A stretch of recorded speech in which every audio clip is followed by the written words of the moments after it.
Meu nome é Esteban Cipriano, eu integro o coletivo Nuvem Negra, de estudantes negros e negros, né? Também da PUC Rio.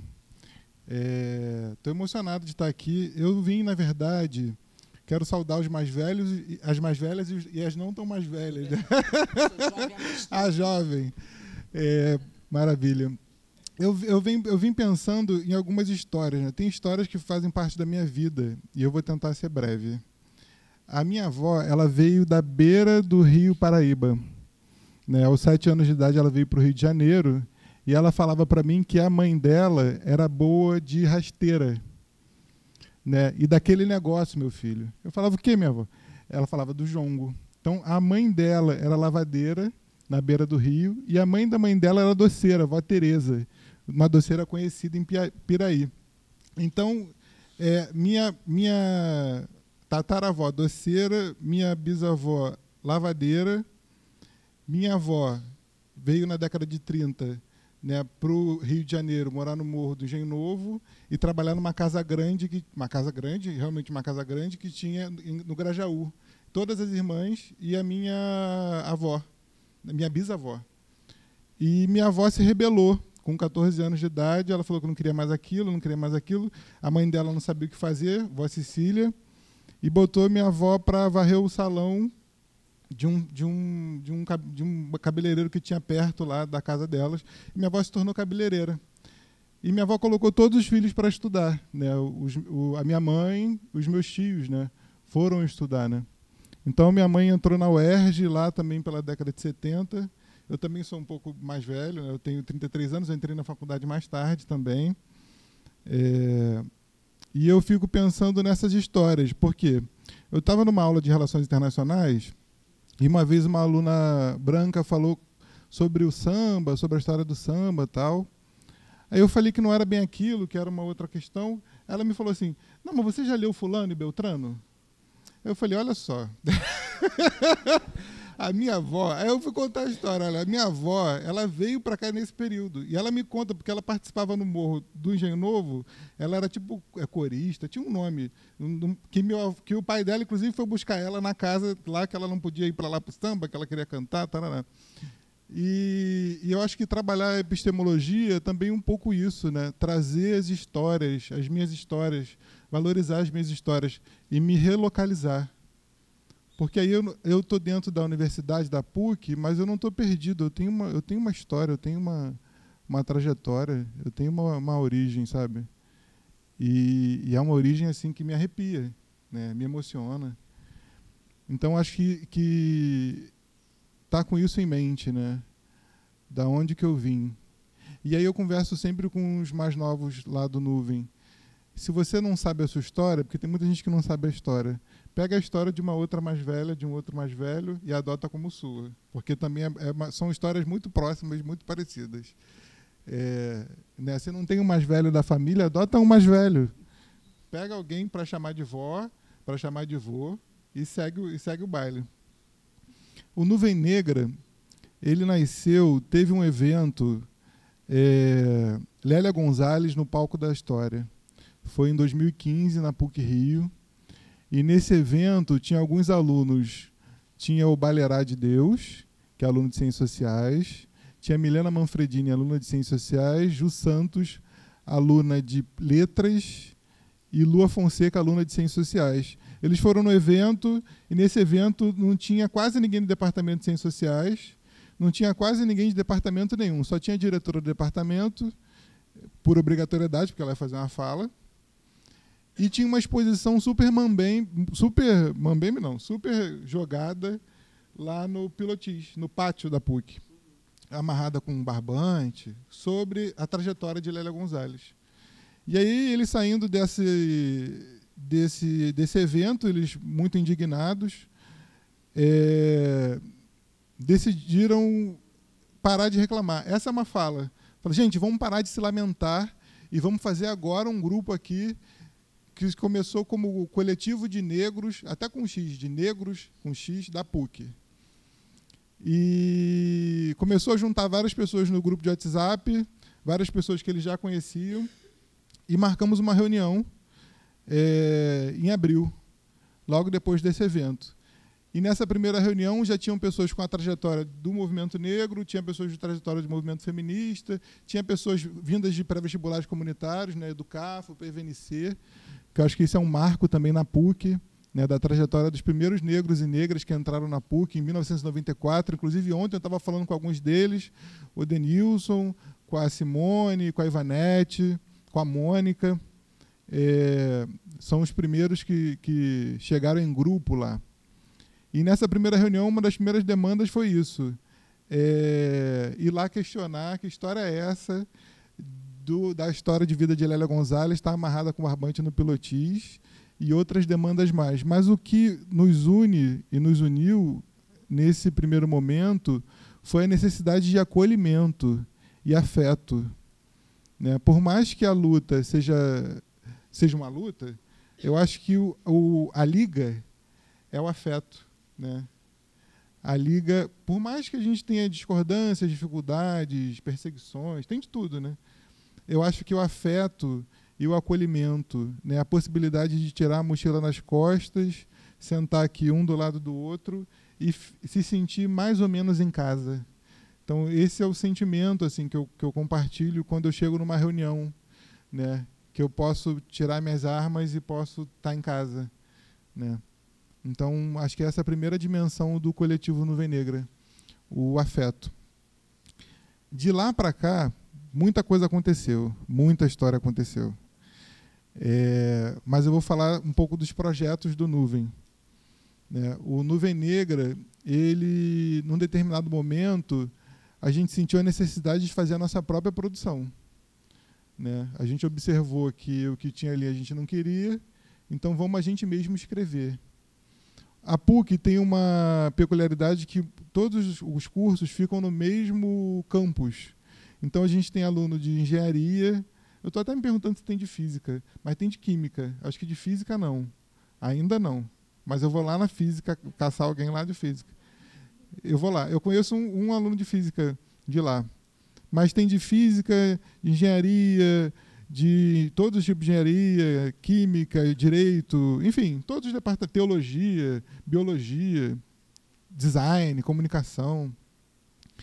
E a gente lançou a primeira edição do jornal Nuvem Negra com a foto de Lélia Gonzalez. Né? Diz a história que quando criaram o grupo no WhatsApp, o que surgiu de brincadeira foi o seguinte, que Lélia Gonzalez pegou a cabeça de quem fez o Balerá. Né? Isso foi uma coisa que a gente conversou, inclusive, na primeira reunião. E o nome Nuvem Negra veio de vários motivos. Um, que ele foi fundado na quarta-feira, que é dia de Xangô e Ançã. E o outro, de um outro irmão, Ronilson Pacheco, que é teólogo, que ele falou da nuvem dos hebreus que levou pelo caminho. Tem uma outra história também. E tem uma outra história também que diz o seguinte, olha, uma nuvem de pessoas pretas andando na PUC, um grupo de pessoas, é uma nuvem, né, num céu branco. Então, a gente sempre foi estranhado quando está todo mundo junto. O que está acontecendo aqui? Porque o branco da PUC também é um branco muito peculiar, né? É um branco de descendência europeia quase que direta e é um branco de classe média alta, né? Num bairro também muito peculiar. Então, muitos alunos do Nuvem Negra chegam na Gávea, às vezes pela primeira vez para fazer a prova do pré-vestibular, pela segunda vez para fazer a matrícula, na vida. Então, a dimensão do acolhimento. Então, o Jornal Nuvem Negra serviu para isso, para a gente poder escrever, colocar nossas escrevivências, os nossos pensamentos, os nossos intelectuais. A primeira edição a gente fez muito para o branco ver, preocupado com a visão do outro. A segunda edição não. A gente vai fazer para a nossa comunidade, porque aí a gente já tinha um projeto Nuvem nas escolas. Né? A gente observou o seguinte, a gente não tem como ficar dentro da universidade aqui com o nosso papinho. A gente precisa ir para a escola, a gente precisa para onde estão nossas crianças, cadê o nosso povo? E aí o Nuvem foi se abrindo. Então, o Nuvem tem funcionário, que hoje em dia eles não podem se dizer tanto assim, mas nem podem frequentar tanto, porque existem determinações lá internas. Tem pessoas que nem entraram ainda para a PUC, que querem fazer prova, tem ex-alunos, tem mestrandos, doutorandos e graduandos. É mais ou menos a composição do Nuvem.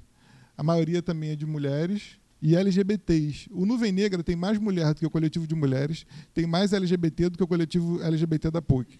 É um mistério. Assim. A gente recebeu até um e-mail agora do coletivo de mulheres falando: nossa, as mulheres têm que... Tem uma coisa assim, né? As mulheres têm que vir para cá.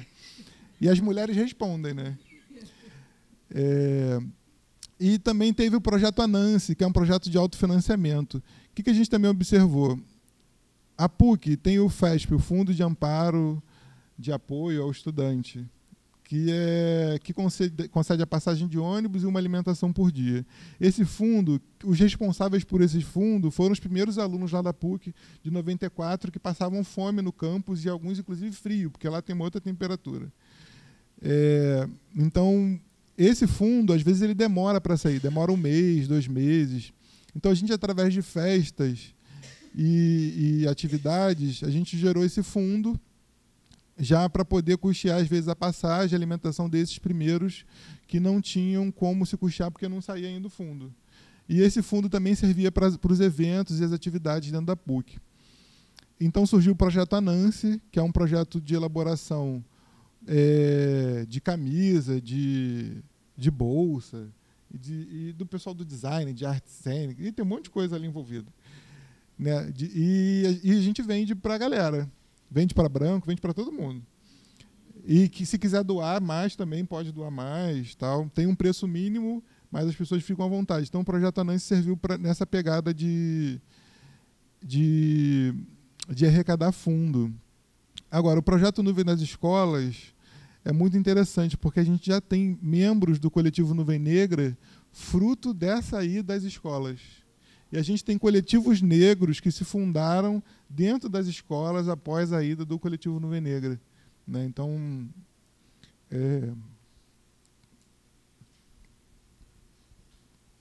é muito interessante poder compartilhar isso. Né? Obrigado. Esse axé ancestral, esse sentimento. Né? E eu acho que a missão é um pouco essa, assim, ir compartilhando. Eu estou cada vez mais a favor dos afetos, porque a gente vai se endurecendo, né, e vai, às vezes, perdendo um olhar mais generoso, sabe, da vida. Né? A vida, nos próprios termos, acho que ela é muito difícil e vai continuar sendo. Se alguém achar que amanhã não vai ser, olha, é bom repensar. Aviso agora que não. Mas acho que existem espaços de respiro. E é necessário criar esses espaços de respiro. Então, surgiu também um movimento no Nuvem de pessoas que foram buscar também, através da nossa rede, acolhimento.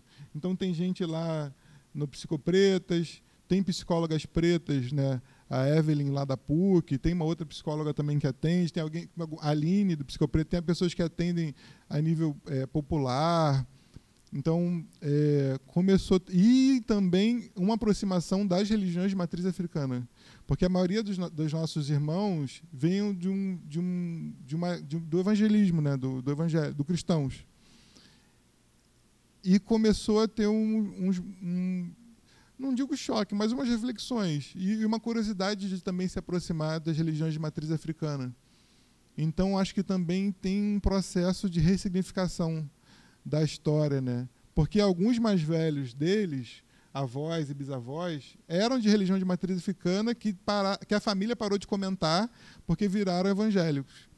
Então, eles começaram a rememorar algumas situações de infância e até alguns símbolos, alguns objetos que tinham dentro da casa, da avó, da bisavó. Então, acho que é um trabalho muito interessante assim, de tornar negro, né? De tornar negro. Então é isso. Quero agradecer ao grupo de trabalho André Rebouças, 43 anos. Sigamos, né? E eu acho que tem muito mais coisa boa para vir. Muito mais, né? Eu acho que essas tensões que a gente vive dentro da universidade são tensões porque a gente chegou na universidade em grande quantidade. Por isso que a gente consegue formar um coletivo, porque não é só mais um. É um de um lado, é um do canto, é um do outro. E a gente consegue se reconhecer, né? Tem gente, às vezes, andando na PUC que eu não sei se eu conheço ou eu não sei se está falando comigo porque eu sou preto. Eu já não sei mais. Mas eu falo com a pessoa. Porque, às vezes, é só o olhar, né? É aquele olhar de afeto, é um olhar de reconhecimento, é um olhar de troca, né? Um olhar de segurança ali. Então é isso, né? Agradecer a todas e todas aqui, saudar o grupo de trabalho André Rebouças. Obrigado.